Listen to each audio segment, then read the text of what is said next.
Welcome back to Major Antonio's presentation of Famous Assassinations of History by Francis Johnson. Chapter 2, Tiberius Gracchus, 133 BC. In the history of ancient Rome, there occurs one political assassination which stands out as an event of special significance, not only on account of the great celebrity of the victim, but also owing to the fact that it is the first occasion on record in which the conflicting economical interests of different classes in a republic were settled by a resort to arms, instead of being adjudicated on principles of equity and justice, or simply by public authority.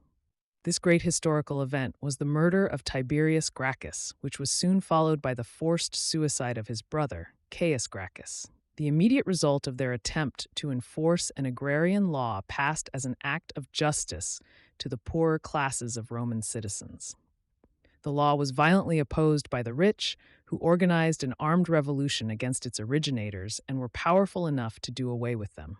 There is in the whole conflict about that agrarian law, the so-called Sempronian law, a modern feature which makes it especially interesting to Americans at a time when party issues turn largely on economical questions, and when the antagonism between capital and labor, or the rich and the poor, threatens to enter the acute stage.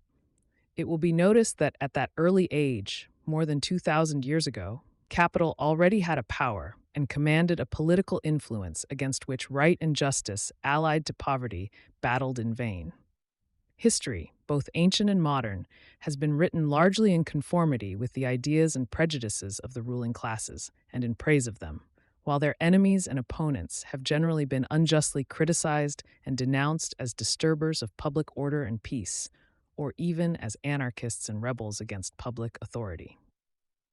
The two illustrious brothers, the Gracchi, have shared this unjust treatment of historians, and in the estimation of many, pass today as dangerous and seditious characters whose death alone could have saved Rome from greater calamities. An impartial investigation of their case will, in our opinion, furnish sufficient proof to reverse this historical judgment. The two Gracchi were the sons of Sempronius Gracchus, the famous Roman tribune, who won distinction by his great independence and ability in the administration of his office, and of the equally famous Cornelia, daughter of Cornelius Scipio Africanus, the renowned vanquisher of Hannibal. The brothers, so closely united and so much alike in political sentiments, designs, and efforts, were of different character, temperament, and appearance. Tiberius, who was 9 years older than his brother, was gentle and mild in conduct, and his countenance, his eyes, and his gestures were of peculiar and winning gentleness. His brother Caius was animated, vehement, and high-tempered. His eloquence was distinguished by the same characteristics, while that of Tiberius was tactful, persuasive, and conciliatory. Tiberius would have made an ideal preacher. Caius seemed to be predestined for the part of a popular advocate and orator. Tiberius had seen military service and won distinction both by his bravery and prudence in Spain as aide to his brother-in-law Scipio Aemilianus, who was the commander-in-chief. It was, therefore, not his illustrious birth alone, but individual merit also, which caused him to be elected tribune of the people in the year 133 BC. As such, he introduced a bill for the reapportionment of the public lands and their distribution among the poorer citizens of Rome. Various explanations have been given for this action of Tiberius Gracchus. It has been said that he was instigated by others to introduce a measure which could not fail to arouse against him the strongest hostility of the rich proprietors of some of these lands. But from a statement in writing left by his brother Caius, it appears that the idea of the bill originated with Tiberius himself, and that its introduction sprang much more from a noble and generous impulse than from political ambition. Even today, the traveler who traverses the silent and depopulated desert of the Roman Campagna, which is owned by a limited number of large proprietors and is left in an almost uncultivated state, is struck forcibly with the thought that the unwise and unjust distribution of the land has had much to do with the desolate and unproductive aspect of this district, which under judicious and scientific cultivation might yield rich harvests and contribute materially to the welfare of the inhabitants of Tuscany. The same thought struck Tiberius Gracchus as, on his departure for Spain, he traveled through Tuscany and found it almost a desert, or at best only rudely cultivated in some parts by barbarian and imported slaves.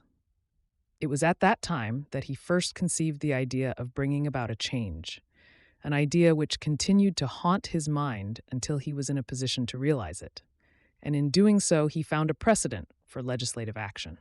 There already existed a law at Rome, the so-called Licinian law, which limited the number of acres to be possessed by any one citizen to 500. But this Licinian law had been a dead letter for many years, and there were many rich citizens in Rome who counted the number of their acres by the 1,000 or even 10,000. It was this violation of the Licinian law and the open injustice done to the poor by this violation which Tiberius Gracchus wanted to correct. He therefore introduced a new agrarian law which aimed to revive the Licinian law, but at the same time greatly modified and attenuated its provisions. The change in the law which Tiberius Gracchus proposed was in one respect an act of injustice because it put a premium on the violation of the law as it had existed, instead of punishing that violation by imposing an adequate fine. Under the new law, a citizen might hold 500 acres of the public lands in his own name, and in addition, 250 acres for each son still under the paternal roof and authority. Moreover, the new law provided that, whenever a citizen should be compelled to give up land which he held in excess of the share which the law allowed him, he should be reimbursed for this loss, at the appraised value from the public treasury. Tiberius Gracchus also favored the immediate distribution of the confiscated lands among the poor as their absolute property, and proposed that, whenever a Roman colony was founded on conquered territory, a similar distribution of the newly acquired land should be made. The new law was enthusiastically applauded by the Roman people, even before it had been legally adopted, but the Senate most violently opposed it, because many senators would have been deprived by its passage of most valuable lands. In order to defeat it, they prevailed upon one of the 10 tribunes to object to the third reading of the law. The unanimous support of the tribunes was necessary for its passage. When the day for the public vote on the law had come, an immense multitude of people was assembled at the forum. The 10 tribunes entered and took their seats on the platform. Tiberius Gracchus arose and ordered the clerk to read his law, but was immediately interrupted by Octavius, who ordered him to stop. The interruption caused an immense sensation and commotion among the spectators. Tiberius, after having vainly tried to persuade Octavius to withdraw his objection, adjourned the meeting to a later day. During this interval, he used all his power of persuasion to overcome the resistance of Octavius, but in vain. It was then that Tiberius Gracchus, in his intense desire to pass a public measure which he considered highly beneficial to the people and almost indispensable to the public welfare, resolved to resort to an expedient which was really unconstitutional, and which is the only public act of his that gives the least foundation to the charge of sedition so generally preferred against him. He came to the conclusion that the only way to overcome the veto of Octavius was to depose him from his office by a popular vote. This was a clear violation of the Constitution, and he carried out his intention in spite of the loud protests of the Senate.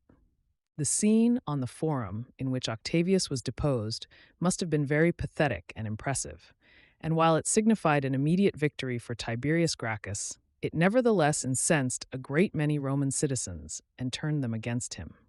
It is safe to say that this scene sealed his doom and furnished the principal reason for his assassination.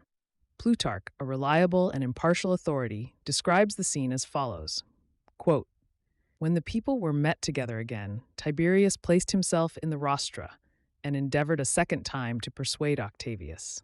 But all being to no purpose, he referred the whole matter to the people, calling on them to vote at once whether Octavius should be deposed or not. And when 17 of the 35 tribes had already voted against him, and there wanted only the vote of one tribe more for his final deprivation, Tiberius put a short stop to the proceedings, and once more renewed his importunities. He embraced and kissed him before all the assembly, begging with all the earnestness imaginable that he would neither suffer himself to incur the dishonor, nor him to be reputed the author and promoter of so odious a measure." Octavius did seem a little softened and moved with these entreaties. His eyes filled with tears, and he continued silent for a considerable time. But presently, looking toward the rich men and proprietors of estates, who stood gathered in a body together, partly for shame and partly for fear of disgracing himself with them, he boldly bade Tiberius use any severity he pleased. The law for his deposition being thus voted, Tiberius ordered one of his servants, whom he had made a freeman, to remove Octavius from the rostra, employing his own domestic freed servants instead of the public officers. And it made the action seem all the sadder that Octavius was dragged out in such an ignominious manner. The people immediately assaulted him, while the rich men ran in to his assistance. Octavius, with some difficulty, was snatched away and safely conveyed out of the crowd, though a trusty servant of his, who had placed himself in front of his master that he might assist his escape, in keeping off the multitude, had his eyes struck out, much to the displeasure of Tiberius, who ran with all haste when he perceived the disturbance to appease the rioters." Unquote. The law was then passed, and commissioners were immediately appointed to make a survey of the lands and see that they were equally divided. The forcible ejection of Octavius and the subsequent passage of the new agrarian law opened a chasm between Tiberius Gracchus and the patricians, which nothing but his death could close up. He had made himself immensely popular with the poor, and other laws which he introduced increased that popularity. But the more the poor idolized him, the more the rich hated and abhorred him, and a large number of the better and more thoughtful class of plebeians resented his bold violation of the constitution in removing Octavius from office. Such were the conditions when the time for the expiration of his official term as tribune approached, and he, as well as his friends, saw the necessity for his re-election as a measure for protecting his life. He therefore appeared as a candidate for re-election. And when on the first day of the election no choice had resulted from the vote, the next day was appointed for the final decision. Tiberius knew that not only his political career, but his very life depended on the result, and he therefore left no stone unturned to rally his friends to the rescue. But unfortunately, it being harvest time, many of his adherents were absent from the city and could not be reached in time for the struggle. On the day following, the Senate convened at an early hour, while the people assembled at the Capitol to proceed with the vote. However, great confusion prevailed, and a large number of outsiders tried to force their way in and establish themselves among the voters. And even the appearance of Tiberius Gracchus, although he was received with loud acclamations, failed to restore order in the assemblage. Moreover, he showed by the depression in his countenance and conduct that he had lost confidence in the success of his cause. Several evil omens which he had encountered on his way to the capital disturbed his mind. At daybreak, a soothsayer who prognosticated good or bad success by the pecking of fowls informed him that all his efforts to induce the fowls to eat had failed. Tiberius then remembered that, a short time before, 2 serpents had been found in his helmet. On stepping out of the house, he stumbled on the threshold and hurt his great toe so badly that it bled profusely. As he walked through the streets, he saw on his left hand 2 ravens fighting on the roof of a house, and suddenly a stone, detached from the roof, fell at his feet. The friends of Gracchus, who surrounded him, all stopped, and he himself hesitated as to whether he should proceed or return to his house. However, a philosopher from Cuma, one of his intimates, who was credited with inspiring Gracchus with his democratic ideas and who was free from the superstition of the Romans, persuaded him to continue on his way to the capital.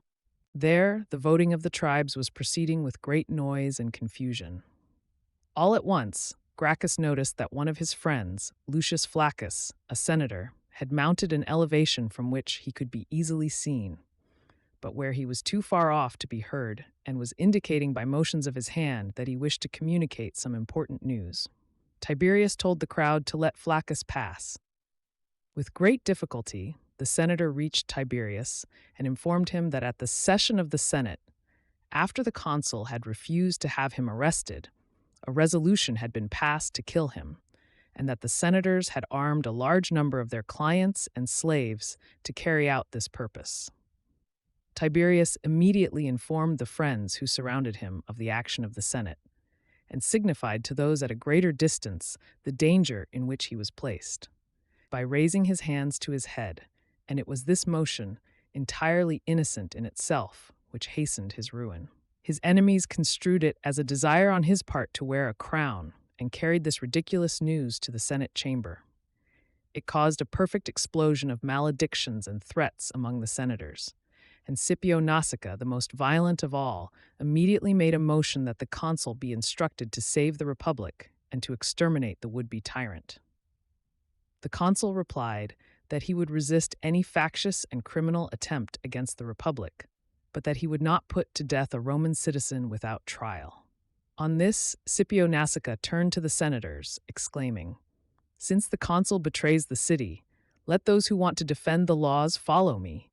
And followed by a large number of senators and their clients, he rushed toward the place where Tiberius Gracchus, surrounded by his friends, was observing the progress of the election. Immediately a riot and fight ensued.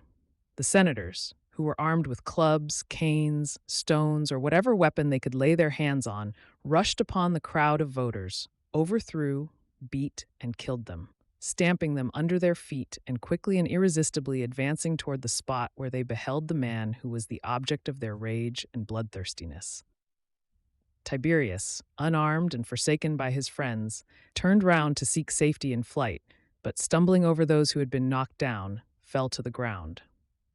It was at that moment, while Tiberius was trying to get on his feet again, that one of his own colleagues, a tribune of the people, dealt him a powerful and fatal blow, striking him on the head with the leg of a stool.